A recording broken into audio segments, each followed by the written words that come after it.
आजच्या या परिवर्तन सभेतून त्रिवार अभिवादन करून मंचकावर उपस्थित या चेंबूर विधानसभेचे या चेंबूर विधानसभेचे 23 तारखेचे विजयी उमेदवार आदरणीय दीपक भाऊ निकाळजे आणि मंचकावरील सर्व मान्यवर आणि तुम्ही सर्व बंधू आणि भगिनींनो, आपल्या सर्वांना मान सन्मानाचा जय भीम। आपल्या सर्वांना चेंबूर विधानसभेमध्ये या बहुजन वर्गाला कशा प्रकारे समस्यांना सामोरे जावं लागतं हे काही नव्याने सांगण्याची गरज नाहीये, परंतु आपल्या बहुजनांना सवय झालेली आहे की आपल्याला आपल्या संकटात राहण्याची ही सवय झालेली आहे। कारण आपण गेली 10 वर्ष काही आपल्यामध्ये सुधारणा केलेली नाहीये।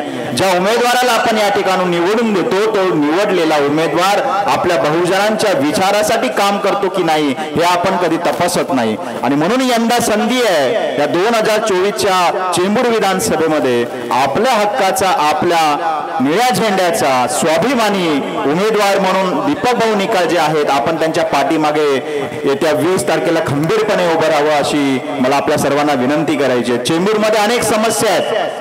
बेरोजगाराची समस्या तर इतकी प्रचंड आहे। केंद्राच्या अनेक मोठमोठ्या कंपन्या या चेंबूर विधानसभेमध्ये असून सुद्धा इथला वर्ग युवा हा बेरोजगारीकडे आहे, हे गंभीर बाब आहे।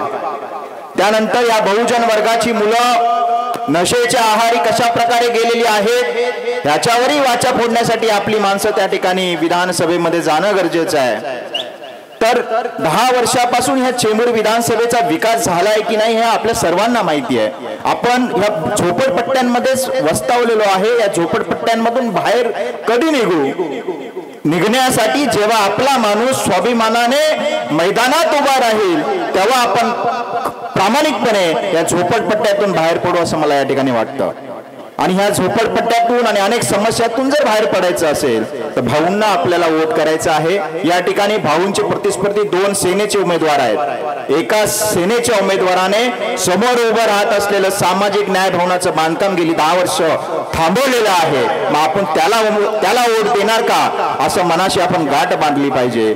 त्यानंतर दुसरा जो सेनेचा उमेदवार आहे त्याचा युती सरकार, आरक्षण असो किंवा आपल्या SC ST मुलांच्या पदोन्नतीचा विषय असो, या गंभीर विषयाकडे आपल्या सर्वांना वंचित ठेवण्याचा प्रयत्न हे युती सरकार करत आहे। आणि म्हणून या दोन्ही उमेदवारांना वोट न करता येत्या 20 तारखेला दीपक भाऊंना वोट करा अशा विनंती। आणि बहुजन रिपब्लिकन सोशलिस्ट पार्टीने सुद्धा आपला स्वतःचा उमेदवार मागे घेऊन दीपक भाऊंना पाठिंबा ह्या कारणासाठी दिला की ज्या ठिकाणी BRSP ची भूमिका अशी आहे की ज्या ठिकाणी एखादा निळा झेंड्याचा नेता अगर मजबूत असेल तर त्या ठिकाणी आपण त्याला अडचणीत आणायचं नाही, तर त्याला त्या ठिकाणी मदत करून कसा सत्तेपर्यंत पोहोचेल हीच आपण प्रयत्न केला पाहिजे। आणि म्हणून आदरणीय ॲडव्होकेट डॉक्टर सुरेश माने साहेब यांचा पाठिंबा आणि बहुजन रिपब्लिकन सोशलिस्ट पार्टीच्या सर्व लालडोंगर येथील कार्यकर्त्यांना विनंती आहे की आपणही येत्या 20 तारखेला दीपक भाऊंच्या प्रचारार्थ घरोघरी जाऊन सर्वांना बटन नंबर 6